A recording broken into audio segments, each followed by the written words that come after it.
आज हम लोग डिस्कस करेंगे टीआरई 3 का क्लास 9 to 10 का क्वेश्चन। तो चलिए सेशन को शुरुआत करते हैं मीठे क्वेश्चन के साथ। कुछ चैनल पे बने रहिए। नेक्स्ट क्वेश्चन हम शुरुआत करते हैं। पहला क्वेश्चन है, जिंक ऑक्साइड का साधारण रूप से किसके उत्पादन में उपयोग होता है? तो इसका राइट आंसर हो जाएगा आपका पेंट। इसका राइट आंसर हो जाएगा पेंट।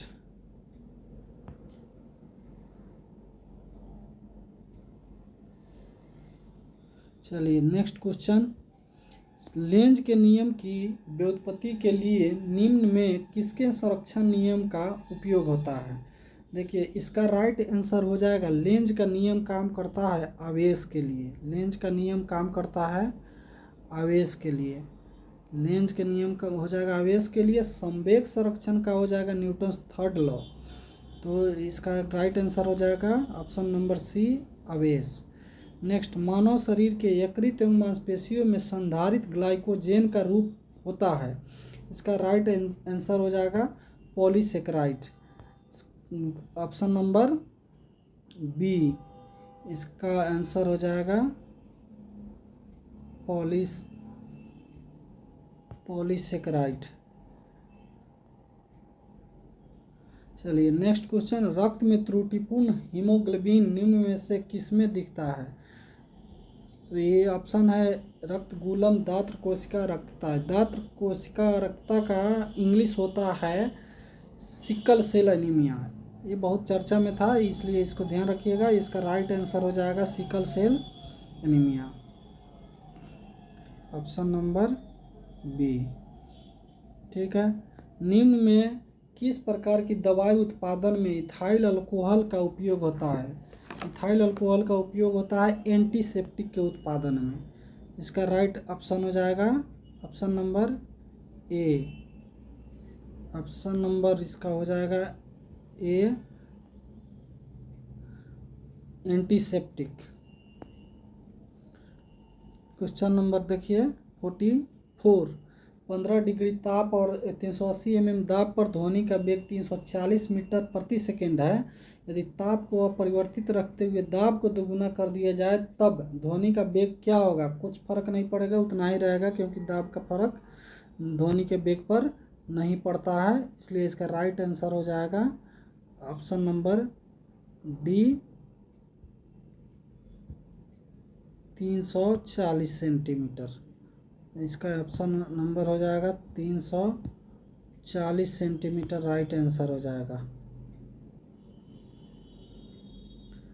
चलिए नेक्स्ट क्वेश्चन, ये न्यूमेरिकल है। इसका राइट आंसर हो जाएगा आपका 45 का राइट आंसर हो जाएगा 256। इसका राइट आंसर हो जाएगा 256। चलिए, पौधे एवं पशु कोशिकाओं में अंतर निम्न किस संरचना से स्पष्ट होता है? इसका राइट आंसर हो जाएगा सेल वॉल, जिसको हिंदी में कहते हैं कोशिका भित्ति। चलिए अब नेक्स्ट, जिसके फोर्ब्स के हालिया रिपोर्ट के अनुसार दुनिया की सबसे मजबूत मुद्रा कौन है? तो इसका राइट आंसर हो जाएगा कुवैती दिनार, ऑप्शन नंबर बी।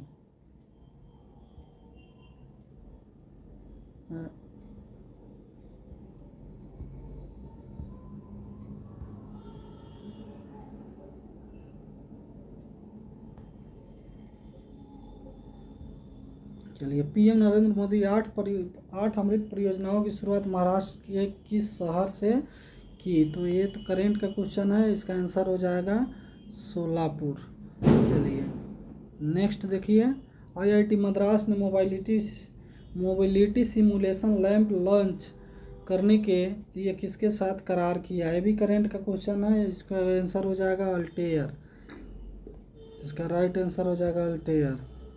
अकादमी पुरस्कार ये भी करेंट का है, किसे हाल में T20 का क्रिकेटर ऑफ द ईयर, ये भी करेंट का है। इसको हम लोग छोड़ते हैं, आगे बढ़ते हैं। इसमें भी आगे बढ़ते हैं, ये भी करेंट का क्वेश्चन है 53 नंबर। उसके बाद देखिए 54 नंबर, भारत ने विदेशी शीतवे बंदरगाह को संचालित करने का अधिकार हासिल किया, यह किस देश में है? तो ये भी करंट का ही क्वेश्चन है, लेकिन भूगोल से भी जुड़ा हुआ है, इसलिए इसको हम लोग याद रखेंगे। ये है म्यांमार। म्यांमार में कालादान प्रोजेक्ट के तहत इसका निर्माण हो रहा है। गंगा डेल्टा के सदाबहार वन क्षेत्र को क्या कहते हैं? सुंदरबन का डेल्टा कहते हैं। सुंदरबन। देखिए सुंदरगढ़ भी दिया है, लेकिन अब कंफ्यूज नहीं होना है।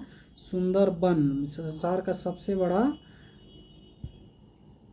डेल्टा वन है। बिहार की कौन सी नदी अपना मार्ग परिवर्तित करने के लिए जानी जाती है? तो इसका राइट आंसर हो जाएगा कोसी, जिसे बिहार का शोक भी कहा जाता है। वृक्ष की जड़ों को मृदा से पानी कैसे मिलता है?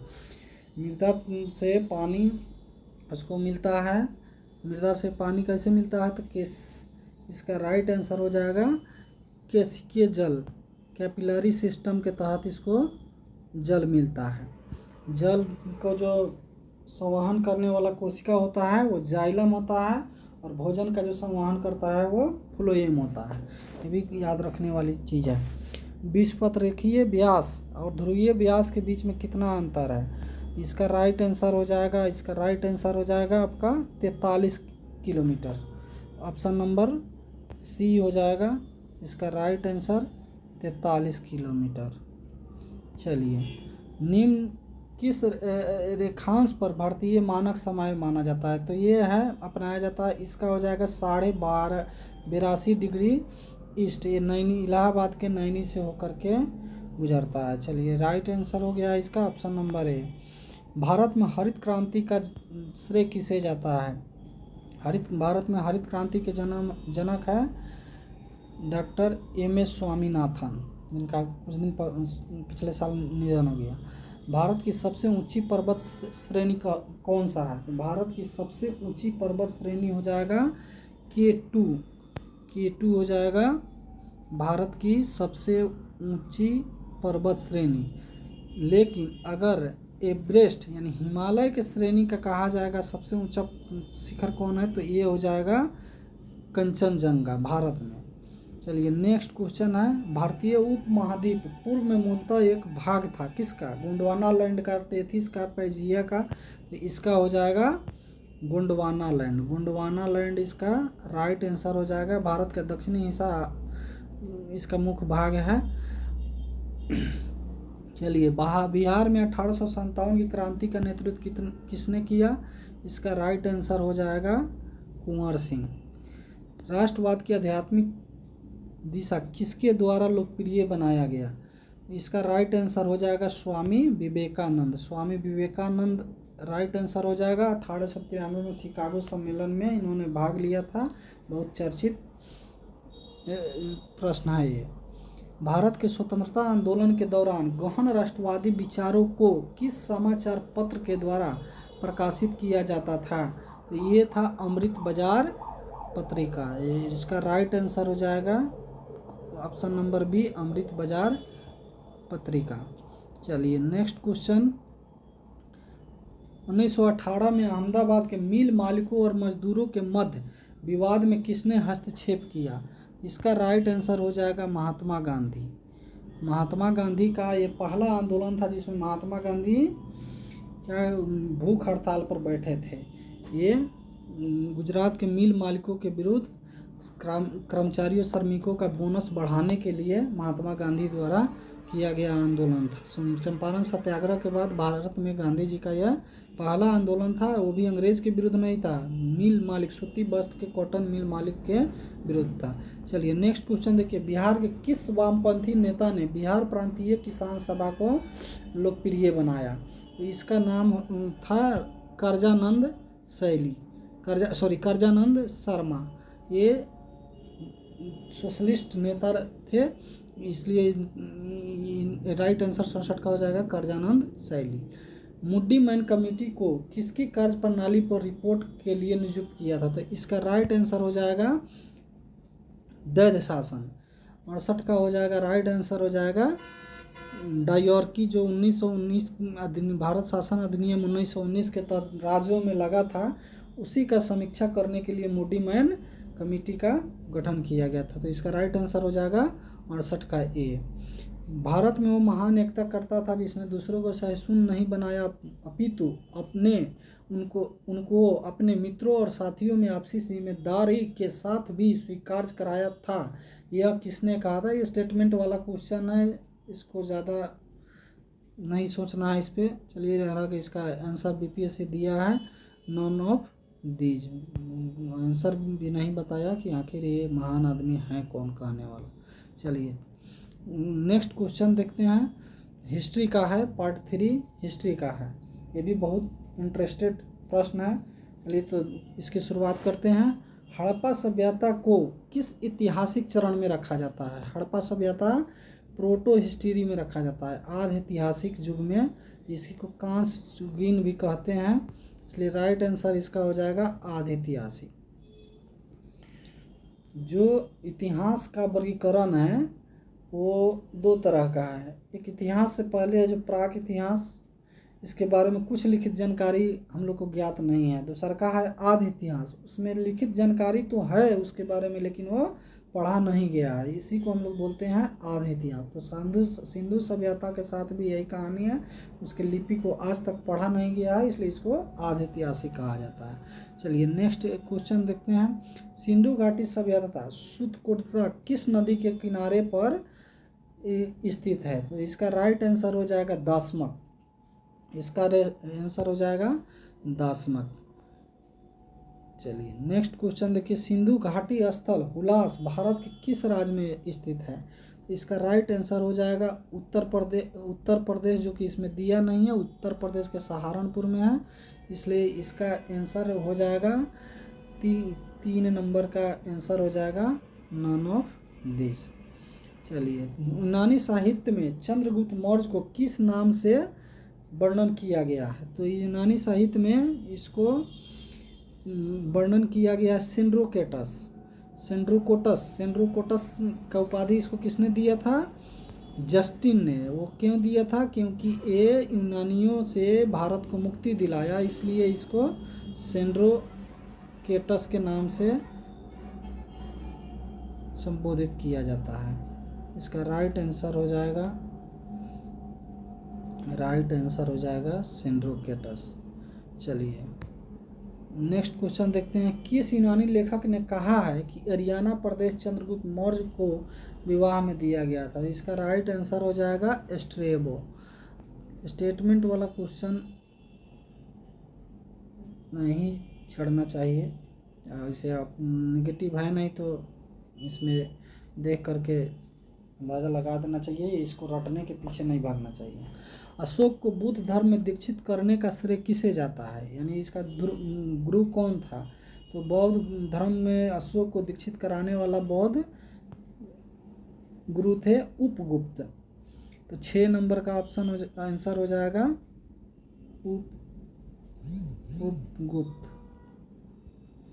इसका राइट आंसर हो जाएगा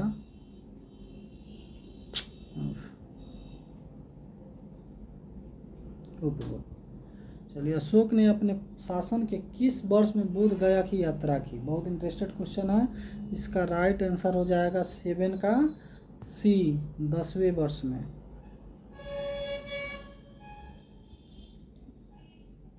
चलिए किस लघु शिलालेख में अशोक ने त्रिरत्न बुद्ध धम्म और संघ में अपना विश्वास प्रकट किया है? इसका राइट आंसर हो जाएगा भाबरू।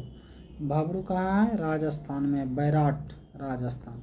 मौर्य प्रशासन में संग्रहण के अधीन कितने गांव आते थे? संग्रहण के अधीन गांव आते थे 9 का आंसर हो जाएगा सी, 10 गांव आते थे।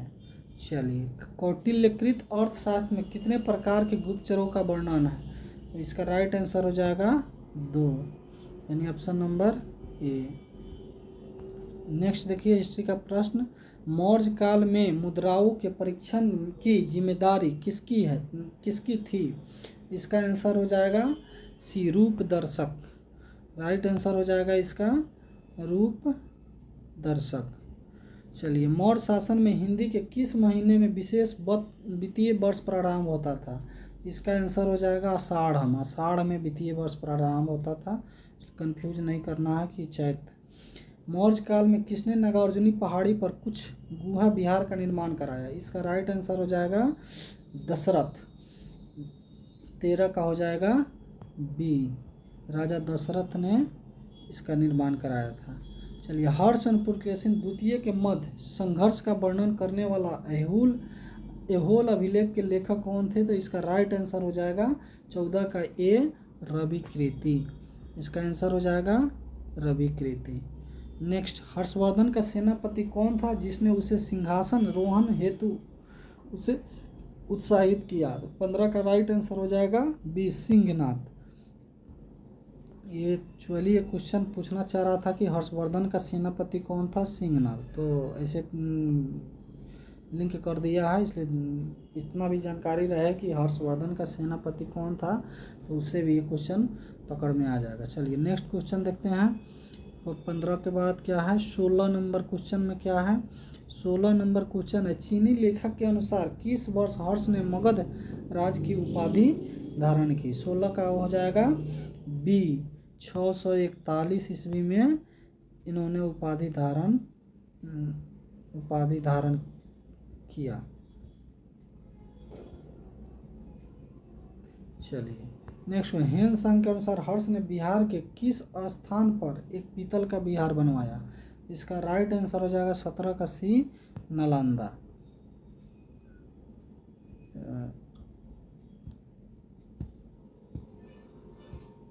इसका राइट आंसर हो जाएगा नालंदा।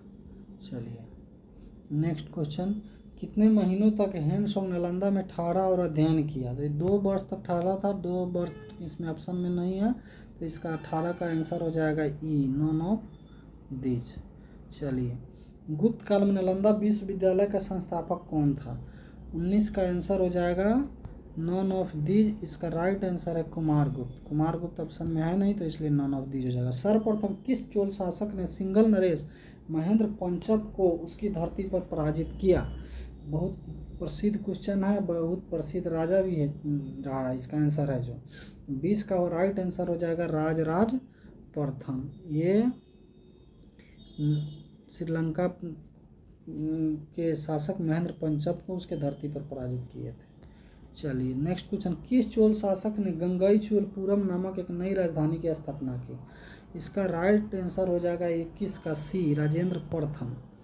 राजेंद्र प्रथम गंगई चोल के नाम से जाना जाता है, और वही जो है गंगई कोट चोलपुरम नामक राजधानी की स्थापना किया। किस चोल शासक ने अपनी राजधानी में राजराजेश्वर मंदिर का निर्माण कराया? तो 22 का राइट आंसर हो जाएगा राजराज प्रथम। इसका राइट आंसर हो जाएगा राजराज प्रथम। किस चोल शासक को समकालीन लेख में चोल नारायण के नाम से जाना जाता है? चोल चैप्टर से उठाया है, सीधा पूरा रख दिया है। इसका भी आंसर हो जाएगा राजराज प्रथम। चलिए नेक्स्ट क्वेश्चन देखिए, सर्वप्रथम इल्तुतमिश को कहाँ का गवर्नर बनाया गया?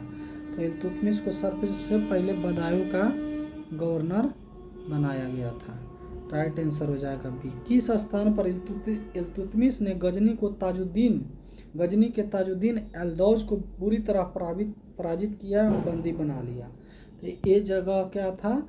ये जगह था तराइन का ये तीसरा युद्ध था, 1215 ईस्वी में हुआ था। यहीं पे इल्तुतमिश ने एल्दौज को पराजित किया था। तराइन का 3 युद्ध हुआ है, 1191 में प्रथम, 1192 में दूसरा, 1215 में तीसरा। प्रथम युद्ध और दूसरा युद्ध तराइन का मोहम्मद गोरी और ये पृथ्वीराज चौहान के बीच में हुआ है, और ये तीसरा युद्ध इल्तुतमिश और ताजुद्दीन के बीच में हुआ है।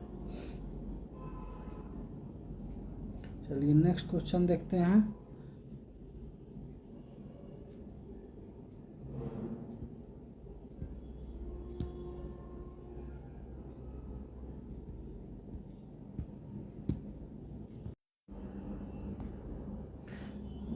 चलिए नेक्स्ट क्वेश्चन देख लेते हैं। इल्तुतमिश को खरीदने में कुतुबुद्दीन ऐबक को कितना खर्च करना पड़ा था? तो इसको खरीदने के लिए उसको कितना देना पड़ा था? 26 का हो जाएगा सी, 1 लाख जीतल। इसका राइट आंसर हो जाएगा 1 लाख जीतल। मालिक काफूर भी एक गुलाम ही था, जो अलाउद्दीन खिलजी उसको दक्षिण विजय यात्रा के लिए भेजा था उसको 1000 दिनारी कहा जाता है। उसको 1000 दिनार में खरीदा गया था, इसलिए उसको 1000 दिनारी कहा जाता है। चलिए, किस वर्ष बगदाद के खलीफा ने इल्तुतमिश को मान्यता प्राप्त किया? इसका राइट आंसर हो जाएगा 27 का सी, 1229 में। राइट आंसर हो जाएगा 1229 में। चलिए, दिल्ली में कुबत उल इस्लाम मस्जिद का निर्माण किसने करवाया? इसका राइट आंसर हो जाएगा 28 का ये कुतुबुद्दीन ऐबक। इसका आंसर हो जाएगा कुतुबुद्दीन ऐबक।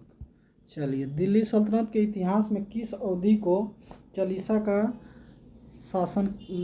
का शासन काल माना जाता है? चालीसा का शासन काल माना जाता है किस अवधि को? तो 1236 से 66। इसका राइट आंसर हो जाएगा 1236 से 66। ये चालीसा वही चालीसा था जिसका निर्माण इल्तुतमिश ने किया था। 40 गुलामों के सरदारों का संगठन था। किस सुल्तान के अधीन नायब ममलिकात का नया पद सृजित किया गया? इसका आंसर हो जाएगा 30 का बी, बहराम शाह। इसका आंसर हो जाएगा बहराम शाह। नेक्स्ट क्वेश्चन है, दिल्ली सल्तनत कालीन इतिहास में सर्वप्रथम नायब ममलिकात कौन बना? इसका आंसर हो जाएगा 31 का हो जाएगा सी। 31 का सी हो जाएगा इसका इख्तियारुद्दीन इत्तगीन। चलिए, नेक्स्ट है, गयासुद्दीन बलबन का मूल नाम क्या था? बलबन का मूल नाम था बहाउद्दीन। नेक्स्ट क्वेश्चन देखते हैं, नायब ममलिकात के पद पर बलबन को हटाकर किसको बैठाया गया? इसका आंसर हो जाएगा इमादुद्दीन रेहान सॉरी। चलिए, नेक्स्ट क्वेश्चन देखते हैं, बलबन ने अपने सहधर्मी को आज्ञाकारी बनाने होती सिक्कों पर क्या खुदवाया? 34 का आंसर हो जाएगा नासिर अमील उल मोमिन। इसका ऑप्शन हो जाएगा ए। 34 का हो जाएगा ए। 35 नंबर देखिए, ममेलुक वंश का अंतिम शासक कौन था? इसका अंतिम शासक कैकुबाद था। 35 का हो जाएगा सी। कहीं कहीं शमसुद्दीन कैमूर्स भी देता है, लेकिन यहाँ कैकुबाद जब दिया है तो एग्जैक्ट आंसर कैकुबाद ही होगा। 36 नंबर देखते हैं। 36 नंबर क्वेश्चन कह रहा है, किस राजपूत शासक के दरबार में अकबर का जन्म हुआ? अकबर का जन्म हुआ था राणा बिरसाल, पंजाब का शासक था। इसका राणा बिरसाल के भवन में, कालानौर, पंजाब में।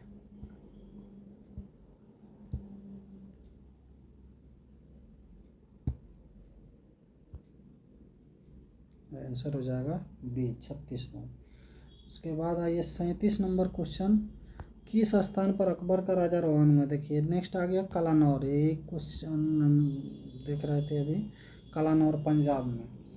नेक्स्ट क्वेश्चन है, अकबर का अंतिम विजय किस पर था? अंतिम विजय इसका था आसिरगढ़, 1604 ईस्वी में। तो 38 का हो जाएगा सी, आसिरगढ़। चलिए, अकबर ने मजहर की घोषणा कब की? महजर लिखा है, मजहर ही होना चाहिए। इसका राइट आंसर हो जाएगा 1579। ठीक है। अकबर ने बुलंद दरवाज़ा कहाँ बनवाया? तो बुलंद दरवाज़ा बनवाया था आगरा के फतेहपुर सीकरी में। ये ऑप्शन में नहीं है, इसलिए इसमें हो जाएगा answer E, none of these. ये गुजरात विजय के उपलक्ष्य में बनवाया था, इसलिए इसका राइट आंसर हो जाएगा फतेहपुर सीकरी। हिस्ट्री पोर्शन ख़त्म हो गया। अब हम लोग ज्योग्राफी पोर्शन की ओर चलते हैं, देखते हैं ज्योग्राफी पोर्शन में क्या है। पहला क्वेश्चन देखिए ज्योग्राफी का, पृथ्वी के स्थलीय भाग के कितने प्रतिशत भाग पर भारत का विस्तार है? तो भारत का विस्तार 2.4% पे है मात्र। विश्व का 2.4% हमारे पास है, भारत के पास है क्षेत्रफल। जनसंख्या तो अब 18% हो गया है। नेक्स्ट क्वेश्चन आइए, भारत की मुख्य भूमि की तट रेखा की लंबाई कितनी है? मुख्य भूमि की तट रेखा की लंबाई हो जाएगा इसका 2 का हो जाएगा 6100 किलोमीटर। राइट आंसर हो जाएगा 6100 किलोमीटर। चलिए नेक्स्ट क्वेश्चन देखिए, इंदिरा पॉइंट की विशेषता क्या है। तो इसमें देखिए पहला ऑप्शन है वर्तमान समय में यह दृष्टिगत नहीं है, सही है, ये वर्तमान समय में दृष्टिगत नहीं है। दूसरा का देखिए ये ग्रेट निकोबार द्वीप समूह में स्थित है, ये भी सही है, ये भी सही है। तीसरा का कह रहा है यह भारत का सबसे दक्षिणी बिंदु है, ये भी सही है। तो इस तरह इसका आंसर क्या हो जाएगा, डी हो जाएगा, ऑल ऑफ दिस। तो एक से अधिक ऑप्शन है तो यही हो जाएगा आंसर। 2004 में जो सुनामी आया था उसी में ये जलमग्न हो गया। चलिए गारो खासी और जयंतिया की पहाड़ियाँ निम्नलिखित में से किस राज्य में है। ये है मेघालय, मेघालय राज्य में, इसका आंसर हो जाएगा सी। नेक्स्ट क्वेश्चन देखिए, नेक्स्ट क्वेश्चन है निम्नलिखित नदियों में से कौन सी पूर्व रोपित घाटियों से होकर बहती है। 5 नंबर का आंसर देखिए हो जाएगा सतलज तथा सिंधु, इसका आंसर हो जाएगा सतलज तथा सिंधु। राष्ट्रीय पर्यावरण यांत्रिकी शोध संस्थान नागपुर के अनुसार भारत में उपलब्ध कितना जल प्रदूषित है। 6 नंबर का हो जाएगा सी, 70% जल प्रदूषित है। अब सोचिए कितना हम लोग प्रदूषण के दुष्प्रभाव के चपेट में है। निम्नलिखित नदियों के भारत में उनके बेसिन क्षेत्र के घटते क्रमों में कौन सा क्रम सही है। बहुत इंटरेस्टेड क्वेश्चन है। तो सबसे पहले हो जाएगा गंगा, इसका जल ग्रहण क्षेत्र सबसे ज़्यादा है। उसके बाद हो जाएगा सिंधु, उसके बाद गोदावरी, यानी दक्षिण भारत के सबसे ज़्यादा जल ग्रहण क्षेत्र वाला नदी कौन है, गोदावरी है। नेक्स्ट क्वेश्चन देखते हैं, निम्नलिखित में से किसने 1951 में प्रस्तावित किया कि मानसून ग्रहीय पवनों और दाब पेटियों का ऋतुवार स्थानांतरण मात्रा है। ज्योग्राफी का डीपली क्वेश्चन है, इसलिए इसको सीधा देख करके निकल जाना। आंसर दिया है बीपीएससी इसका पुलोन, ऑप्शन नंबर बी। चलिए नेक्स्ट क्वेश्चन देखते हैं 9 नंबर का, राज्यों तथा उनके भौगोलिक क्षेत्रफल में वन आच्छादित भाग के प्रतिशत के युग्म के आधार पर कौन सा सुमेलित है। मिजोरम में 74.53% वन है, गलत बात है। मिजोरम में 84% वन है। कितना वन है मिजोरम में, 84% है। उसके बाद आइए अरुणाचल प्रदेश में कितना है, 79% है। इसके यहाँ है अरुणाचल प्रदेश में है 79%। मेघालय में कितना है, मेघालय में 76% है, यहाँ है 76%। तो इसका राइट आंसर हो जाएगा 9 का ई, उपयुक्त में से कोई नहीं। चलिए मिजोरम हमारा सबसे ज़्यादा प्रतिशत में वन आच्छादित राज्य है, ऐसे क्षेत्रफल में मध्य प्रदेश हो जाएगा। नेक्स्ट क्वेश्चन देखते हैं, निम्नलिखित राष्ट्रीय उद्यानों में से कौन सा उद्यान खबरों में इसलिए आया क्योंकि वहाँ अफ्रीका से लेकर 20 चीते छोड़े गए। तो ये उद्यान था कुन्नो उद्यान मध्य प्रदेश में है। नेक्स्ट क्वेश्चन, निम्नलिखित राज्यों के जनसंख्या घनत्व के घटते क्रम में कौन सा सही है।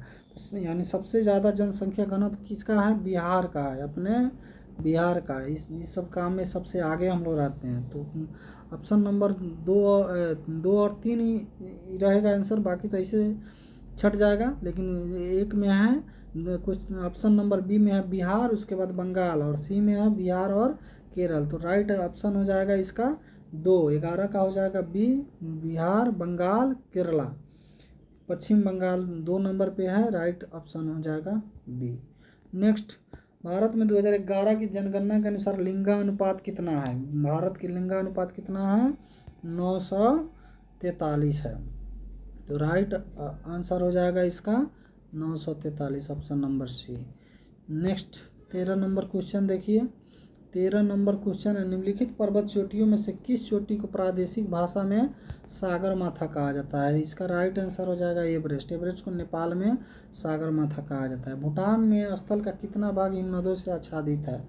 14 का हो जाएगा ये 3%, मात्र 3% हिस्सा इसका हिमनद से आच्छादित है। बहुत आश्चर्य की बात है। 14 हो गया। 15 नंबर, भूटान में उत्पन्न की जाने वाली प्रमुख खाद्यान्न फसल क्या है।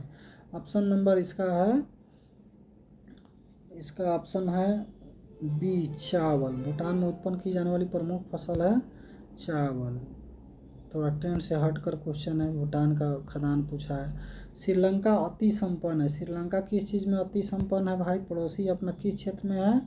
नॉन ऑफ दीज, मतलब लौह अयस्क उसके पास नहीं है, सोना भी नहीं है, कोयला भी नहीं है। अब जो होगा सो समुद्री मिनरल्स ही होगा। अब क्या पूछना चाहते थे, अभी तो ऑप्शन में दिया नहीं है, इसलिए नॉन ऑफ दीज हो जाएगा।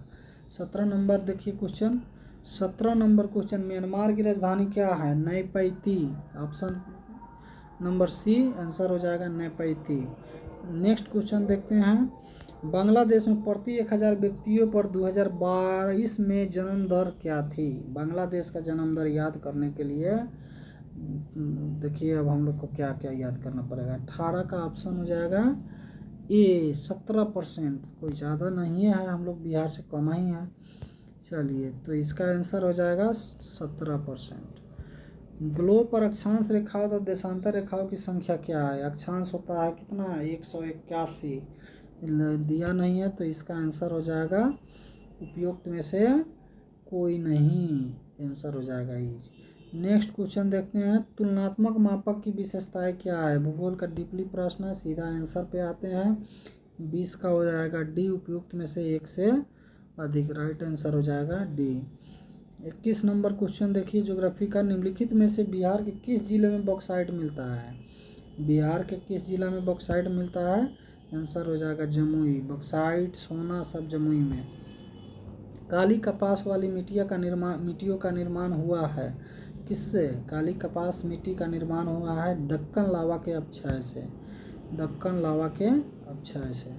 नेक्स्ट, कौन सा प्रदेश मृदा क्षरण से बुरी तरह प्रभावित है? मृदा क्षरण मतलब मिट्टी के कटाव से। तो इसका राइट आंसर हो जाएगा 23 का डी, उपयुक्त में से 1 से अधिक। इतना पठारी भूमि है, सब में मृदा क्षरण होता है, इसलिए आंसर हो जाएगा इसका डी, उपयुक्त में से 1 से अधिक। चलिए, 24 नंबर देखिए क्वेश्चन। निम्नलिखित क्षेत्रों में कौन से कहवा उत्पादन के लिए जाना जाता है? तो इसका ऑप्शन देखिए किस तरह दिया है। नीलगिरी, सोन बेसिन और छत्तीसगढ़। 24 का हो जाएगा बी, नीलगिरी। सोन बेसिन ऐसे छट जाएगा, छत्तीसगढ़ ऐसे छट जाएगा। 25 नंबर क्वेश्चन। निम्नलिखित में से कौन सी परियोजना कृष्णा नदी पर है? इसका राइट आंसर हो जाएगा नागार्जुन सागर। ऐसे नाग और अर्जुन का संबंध कृष्ण भगवान से ही होता है, ये नागार्जुन सागर। भारत में 2023 में मत्स्य उत्पादन का अग्रणी प्रदेश कौन है? 26 का आंसर हो जाएगा सी, आंध्र प्रदेश। राइट आंसर हो जाएगा आंध्र प्रदेश। नेक्स्ट क्वेश्चन देखिए, भारत में गेहूं का सबसे बड़ा उत्पादक राज्य कौन है? तो क्षेत्रफल के हिसाब से हो जाएगा उत्तर प्रदेश, प्रति हेक्टेयर के दृष्टिकोण से हो जाएगा पंजाब। नेक्स्ट क्वेश्चन देखिए, भारत में मैग्नीज का सबसे बड़ा उत्पादक राज्य कौन है? मैग्नीज का सबसे बड़ा उत्पादक राज्य हो जाएगा मध्य प्रदेश।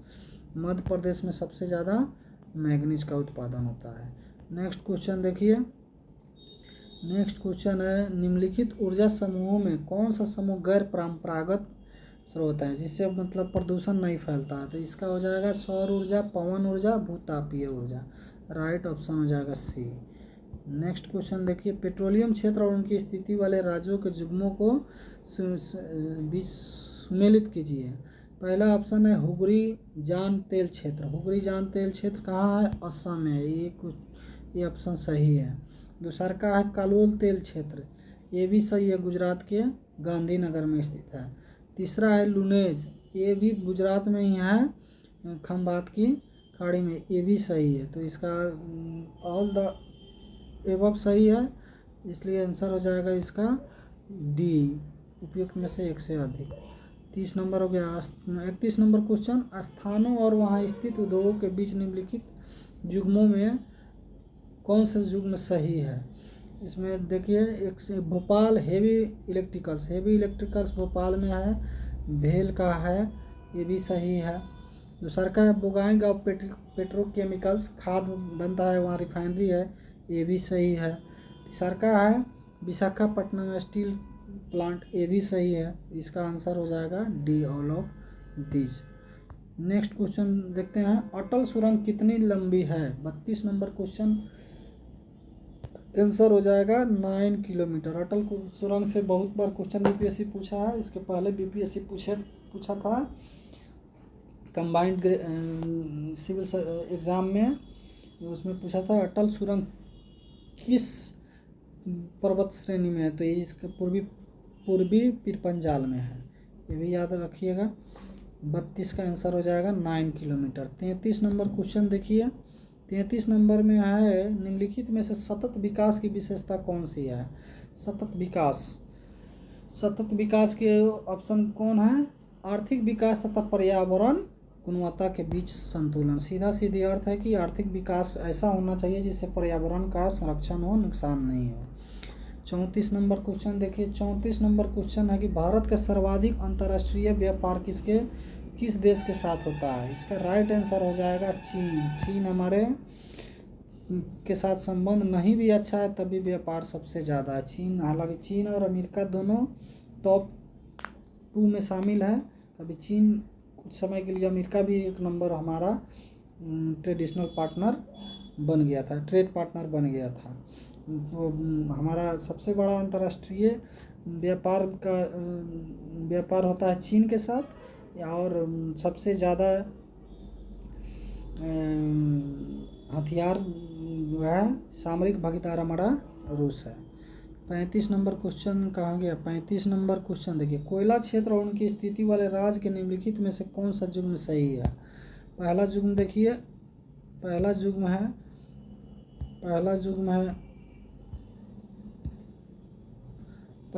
है तालचर, उड़ीसा में, बिल्कुल सही है। दूसरा का देखिए विश्रामपुर गलत है। विश्रामपुर पड़ता है छत्तीसगढ़ में, तो इसलिए ये गलत हो जाएगा। तीसरा का है सिंगरौली, छत्तीसगढ़ में, ये भी गलत है, ये मध्य प्रदेश में पड़ता है। तो 35 का राइट आंसर हो जाएगा ये तालचर। नेक्स्ट क्वेश्चन देखिए, सुंदरी वृक्ष निम्नलिखित में से कहाँ पाया जाता है? 36 का राइट आंसर हो जाएगा सुंदरबन की डेल्टा, इसी के नाम पर ही पड़ा है सुंदरबन की, इसका नाम। 36 नंबर हो गया। 37 नंबर क्वेश्चन देखिए, 37 नंबर, राज्यों केंद्र शासित प्रदेश की उनकी साक्षरता दर के घटते क्रम में 2011 की जनगणना के अनुसार निम्नलिखित में से कौन सा क्रम सही है? तो सर्वाधिक साक्षर राज्य और केंद्र शासित प्रदेश दोनों मिला करके दिया है, तो केरल हो जाएगा सबसे ज़्यादा, लेकिन उसके बाद 2 नंबर पर है लक्षद्वीप। केंद्र शासित प्रदेश में सबसे ज़्यादा साक्षर केंद्र शासित प्रदेश लक्षद्वीप ही है। इसका राइट आंसर हो जाएगा ए, केरल, लक्षद्वीप, मिजोरम और गोवा। 38 नंबर है, भारत में शीशे का अग्रणी उत्पादक राज्य कौन है? 38 का राइट आंसर हो जाएगा बी, राजस्थान। नेक्स्ट क्वेश्चन देखिए, 39 नंबर क्वेश्चन है, पालघाट दर्रा निम्नलिखित में से किसको जोड़ता है? पालघाट जोड़ता है केरल और तमिलनाडु को। राइट आंसर हो जाएगा इसका केरल और तमिलनाडु। लास्ट क्वेश्चन देखेंगे, भारत में सबसे लंबा राष्ट्रीय राजमार्ग कौन है? इसका राइट आंसर हो जाएगा NH 44 हो जाएगा राइट आंसर। तो अब ये पूरा क्वेश्चन कंप्लीट हो गया। वीडियो कैसा लगा कमेंट बॉक्स में बताइएगा, लाइक करिए, शेयर करिए, कमेंट करिए। तब तक के लिए बने रहिए हमारे चैनल पे। मिलते हैं नेक्स्ट वीडियो में नए क्वेश्चन के साथ। तब तक के लिए दीजिए इजाज़त, धन्यवाद।